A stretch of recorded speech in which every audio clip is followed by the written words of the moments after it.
today we're continuing to read The Pilgrim's Progress. So Christiana called her sons together and began thus to address herself unto them. My sons, I have, as you may perceive, been of late under much trouble in my soul about the death of your father. Not for that I doubt at all of his happiness, for I am satisfied now that he is well. I have also been much affected with the thoughts of mine own state and yours, which I verily believe is by nature miserable. My treatment also of your father in his distress is a great load to my conscience, for I hardened both mine own heart and yours against him, and refused to go with him on pilgrimage. The thoughts of these things would now kill me outright, but for a dream which I had last night, and but for the encouragement that the stranger has given me this morning.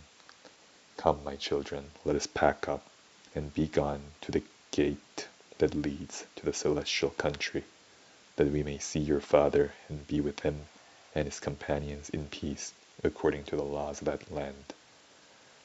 Then did her children burst out into tears for joy that the heart of their mother was so inclined. So their visitor bade them farewell, and they began to prepare to set out for their journey.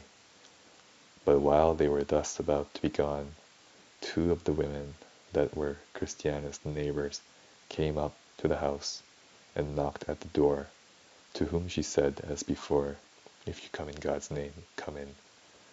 At this the women were stunned, for this kind of language they used not to hear or to perceive to drop from the lips of Christiana. Yet they came in, but, behold, they found the good woman preparing to be gone from her house. So they began and said, Neighbor, pray, what is your meaning by this? Christiana answered and said to the eldest of them, whose name was Mrs. Timorous, I am preparing for a journey. This Timorous was daughter to him that met Christian upon the hill Difficulty, and would have had him go back for fear of the lions. For what journey, I pray you? Even to go after my good husband. And with that she fell a-weeping.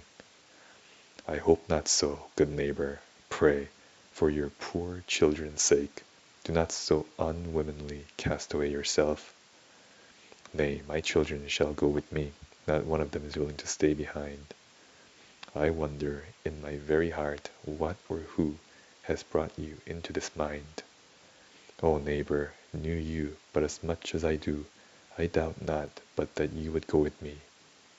Prithee, what new knowledge hast thou got that so worketh off thy mind from thy friends, and that tempteth thee to go nobody knows where? Then Christiana replied, I have been sorely afflicted since my husband's departure from me, but especially since he went over the river.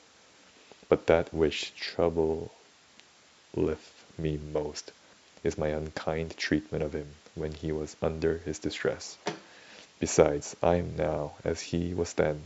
Nothing will serve me but going on pilgrimage.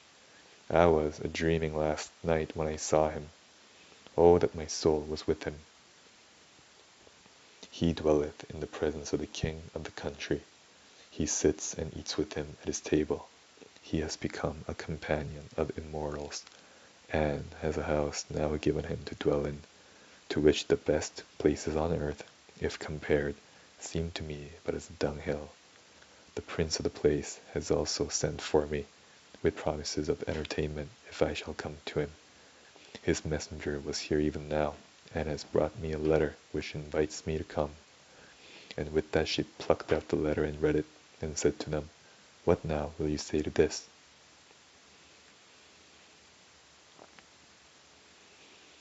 Oh, the madness that hath possessed thee and thy husband, to run yourselves upon such difficulties.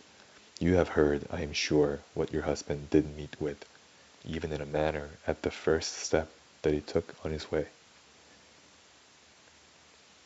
As our neighbor Obstinate can yet testify. For he went along with them, and Pliable too, until they, like wise men, were afraid to go any further. We also heard over and above how he met with the lions, Apollyon, the shadow of death, and many other things. Nor is the danger he met with at Vanity Fair to be forgotten by thee. For if he, though a man, was so hard put to it, what canst thou, being but a poor woman, do? Consider also that these 4 sweet babes are thy children, thy flesh and thy bones. Wherefore, though thou shouldst be so rash as to cast away thyself, yet for the sake of thy children keep thou at home. But Christiana said unto her, Tempt me not, my neighbor. I have now a price put into my hands to get gain, and I should be a fool of the greatest size if I should have no heart to strike in with the opportunity. And for that you tell me of all these troubles which I am like to meet with in the way, they are so far off from being to me a discouragement, that they show I am in the right. The bitter must come before the sweet, and that also will make the sweet the sweeter. Wherefore, since you came not to my house in God's name, as I said, I pray you to be gone, and not to disquiet me further. Then Timorous reviled her, and said to her fellow, Come, neighbor Mercy, let us leave her in her own hands, since she scorns our counsel and company. But Mercy was at a stand, and could not so readily comply with her neighbor, and that for a twofold reason. One, her heart yearned over Christiana, so she said within herself, If my neighbor will needs be gone, I will go a little way with her and help her. 2. Her heart yearned over her own soul, for what Christiana had said had taken hold upon her mind. Wherefore she said within herself again, I will yet have more talk with this Christiana, and if I find truth and find in what she shall say, myself with my heart shall also go with her. Wherefore Mercy began thus to reply to her neighbor Timorous. Neighbor, I did indeed come with you to see Christiana this morning, and since she is, as you see, taking her last farewell of her country, I think to walk this sunshiny morning a little with her, to help her on her way. But she told her not of the second reason, but kept that to herself. Well, I see you have a mind to go a-fooling too, but take heed in time, and be wise. While we are out of danger, we are out, but when we are in, we're in. So Mrs. Timorous returned to her house, and Christiana betook herself to her journey. But when Timorous was got home to her house, she sends for some of her neighbors, to wit, Mrs. Bat's Eyes, Mrs. Inconsiderate, Mrs. Light Mind, and Mrs. Know Nothing. So when they were come to her house, she falls to telling of the story of Christiana and of her intended journey, and thus she began her tale. Neighbors, having had little to do this morning, I went to give Christiana a visit, and when I came at the door I knocked, as you know, it is our custom, and she answered, If you come in God's name, come in. So in I went, thinking all was well. But when I came in, I found her preparing herself to depart the town, she and also her children. So I asked her what was her meaning by that, and she told me, in short, that she was now of a mind to go on pilgrimage, as did her husband. She told me also a dream that she had, and how the king of the country, where her husband was, had sent her an inviting letter to come thither. Then said Mrs. Know Nothing, And what, do you think she will go? Aye, go she will, whatever comes on it, and methinks I know it by this, for that which was my great reason in persuading her to stay at home, that is the trouble she was like to meet with in the way, is one great reason with her to put her forward on her journey. For she told me in so many words, the bitter goes before the sweet.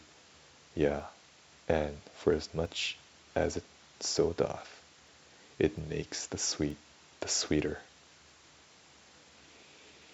Oh, this blind and foolish woman, said she, will she not take warning by her husband's trials? For my part, I see, if he were here again, he would rest him content in a whole skin, and never run so many dangers for nothing. Mrs. Inconsiderate also replied, saying, "Away with such fantastical fools from the town. A good riddance for my part, I say of her. Should she stay where she dwells, and retain this her mind, who could live quietly by her? For she will either be dumpish or unneighbourly, or talk of such matters as no wise body can abide. Wherefore, for my part, I shall never be sorry for her departure. Let her go, and let better come in her room. It was never a good world, since these whimsical fools dwelt in it." And that's the end of the reading for today. Have a good day.